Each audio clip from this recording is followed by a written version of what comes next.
Long Island serial killer. The Long Island serial killer is a terrifying figure who primarily targets sex workers. Those who use Craigslist to find clients may find themselves particularly vulnerable. This unidentified killer lured women with offers of paid encounters, only to murder them in cold blood. His first known victims were discovered in 2010 along Ocean Parkway near Gilgo Beach. Remarkably, this serial killer has evaded capture for nearly a decade, leaving behind bodies scattered along the highway, some severely decomposed and with bags over their heads. One victim was a male dressed as a woman, suggesting a cruel mockery of gender. The Lisk, as they call him, was just indiscriminately killing anyone involved in sex work. It didn't matter if you just gave to truckers in your free time hustle or were a full-on prostitute. He seemed to really have a thing for targeting sex workers. Over the years, 10 sets of remains have been linked to this psychopath, but despite extensive searches, he remains at large. As we speak, the Long Island serial killer may still be looking for his next victim, so women trying to make a quick buck should exercise caution. The Jeff Davis 8 killer. Between 2005 and the following years, the quiet rural community of Jeff Davis County, Georgia, was shaken by the discovery of two bodies: an elderly woman and her son, both murdered execution style in their home. Over the next few years, 6 more individuals were found dead across 2 nearby residences, all killed in a strikingly similar manner: bound, beaten, and shot at close range, reminiscent of professional hits. It appeared that a skilled killer was prowling the area with no apparent motive, creating an atmosphere of fear in this small community. Crime scene evidence revealed disturbing details suggesting the killer took pleasure in post-mortem violations. Several victims were discovered kneeling with their arms outstretched, almost as if posed in a prayer-like manner. The brutality extended beyond just killing. Many victims suffered severe head injuries, inflicted with apparent excessive force. To this day, the identity of the person or persons responsible for the Jeff Davis 8 murders remains unknown, and they are still at large over 15 years after the last victim was found. The West Mesa Bone Collector. The chilling tale began in 2009 near Albuquerque, New Mexico, when a man driving along the West Mesa stopped in a deserted area, not for a break, but to start digging in the desert soil. What he unearthed was horrifying. He had brought a crate full of human bones and remains, carelessly scattering and burying them as though discarding trash.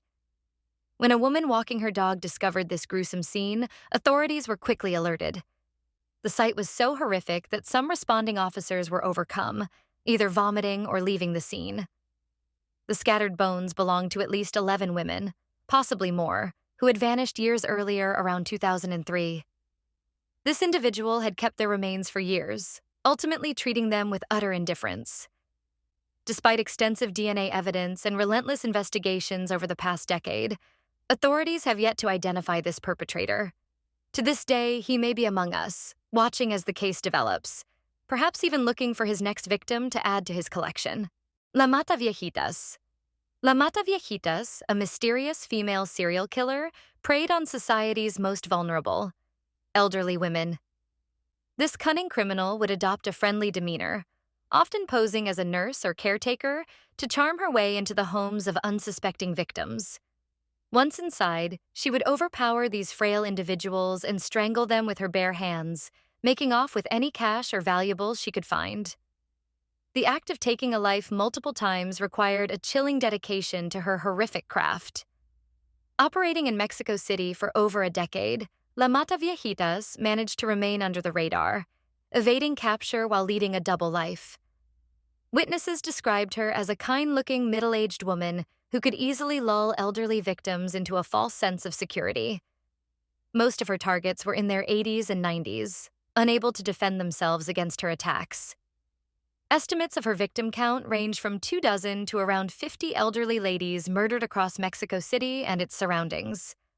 The true scope of her crimes remains shrouded in mystery, as she was never caught. The Phantom Killer. The Phantom Killer is a gruesome figure from the summer of 1946, haunting the towns of Texarkana along the Arkansas-Texas border. The atmosphere was already tense, with the world recovering from World War II, when the first brutal murder occurred. A young couple, enjoying a date night on Lover's Lane, became the killer's first victims. Under the cover of darkness, the Phantom Killer attacked, beating them to death and shooting them with .32 caliber pistol. Disturbingly, he took the time to crush their skulls with a heavy object, leaving behind a scene of horrific carnage. Just weeks later, the killer struck again, targeting another couple in a similar secluded romantic setting.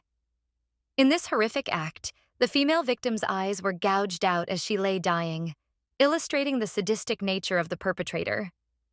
It became clear that the Phantom Killer had a particularly cruel obsession with murdering couples in the most brutal ways imaginable. Witness reports varied. Some claimed he wore a white mask or hood, while others insisted he simply appeared as an ordinary man. The shocking nature of these crimes led to one of the largest manhunts in American history at that time, with thousands of law enforcement officers from different jurisdictions joining the search. Despite the extensive efforts, no concrete evidence ever emerged to attribute the killings to any one suspect, leaving the mystery of the Phantom Killer unsolved. The Eastbound Strangler. The Eastbound Strangler was a terrifying figure on the highways and truck stops along the I-80 corridor during the 1980s and 1990s, preying on the vulnerable. Imagine pulling into a quiet rest area, only to unknowingly stumble into the path of a deranged serial killer. This predator would traverse the long, desolate stretches from Texas to Ohio, specifically targeting prostitutes and drifters. Using a disarming smile, he would lure victims in, isolating them before launching his brutal attacks. The killer would strangle his victims with whatever was at hand: belts, clotheslines, or anything else he could find.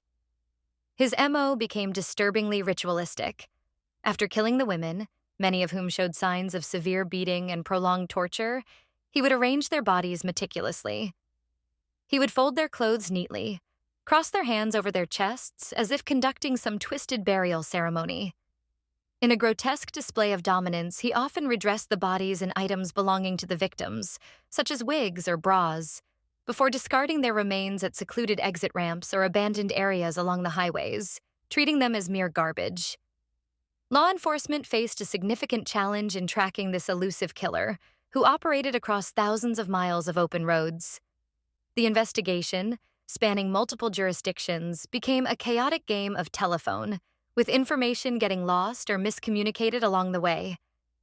In the end, estimates of his murder count range anywhere from 6 to as high as 40, depending on the source, leaving a chilling mystery behind him.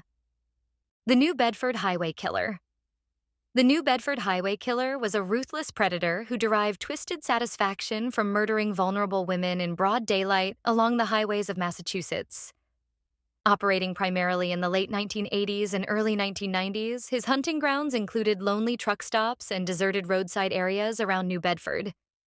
He would cruise these routes, targeting sex workers and luring them in, likely with requests for their services. Once he isolated his victims, he would strike with horrifying brutality. The bodies of his victims were callously discarded along the highway shoulders, left in plain view as if they were mere garbage. In a particularly disturbing display, some bodies were positioned in staged mock crime scenes, with victims redressed or dismembered into grotesque poses. A few were found with their faces or heads mutilated, amplifying the horrific nature of his crimes. This psychopath seemed to want to showcase his handiwork, leaving behind macabre calling cards such as lipstick-stained cigarette butts or jewelry stolen from the victims, almost daring law enforcement to catch him. The case garnered intensive media attention, creating a firestorm of coverage, yet this sadistic killer continued his spree for nearly a decade. While at least 9 murders have been confirmed, many believe the actual number of victims could be significantly higher. Just as mysteriously as he had begun, he seemed to vanish without a trace, walking away from his gruesome escapades scot-free, leaving behind a series of unanswered questions and a haunting legacy of terror. The Albuquerque Serial Killer. Since the beginning of 2022, a chilling pattern of violence has emerged in the Albuquerque metro area, with the bodies of several women discovered in gruesome circumstances. Many of these victims suffered from sexual assault and horrific beatings before being executed in a calculated manner. What makes this serial killer particularly alarming is the boldness and accelerating frequency of the killings. Initially, bodies were turning up every few months, But recently, the pace has intensified dramatically, with multiple victims found in quick succession, often discarded in alleyways, vacant lots, and even public parks, some discovered within days of each other. This surge in violence has instilled an atmosphere of fear across Albuquerque, especially in lower-income neighborhoods where the killer appears to be primarily hunting. Despite increased police patrols and ongoing investigations, the perpetrator remains elusive, seemingly always a few steps ahead of law enforcement.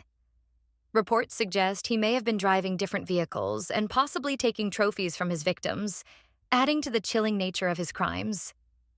The audacity of dumping bodies in public areas highlights a disturbing pattern of violence directed at vulnerable individuals.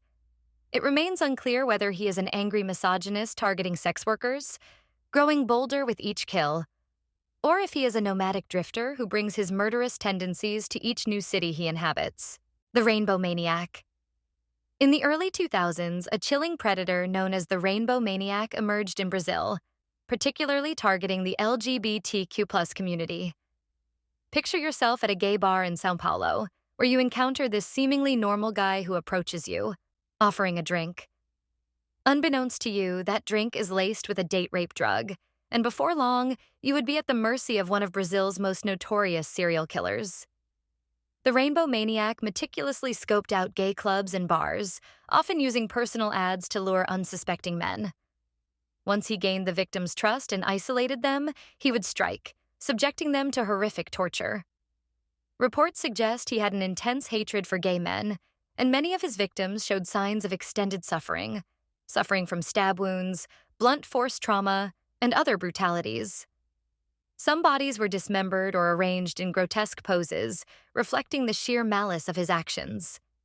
The crime scenes were particularly grotesque, as he desecrated them with symbols and imagery associated with LGBTQ+ pride as part of his sick statement about his motivations. Bodies were often found surrounded by rainbow flags, wigs, and flamboyant attire, tools of his hatred towards their identities. For over half a decade, the Rainbow Maniac terrorized the São Paulo region, killing at least 14 confirmed victims. Thanks for watching. I hope you like it. Next video will be coming soon. Bye!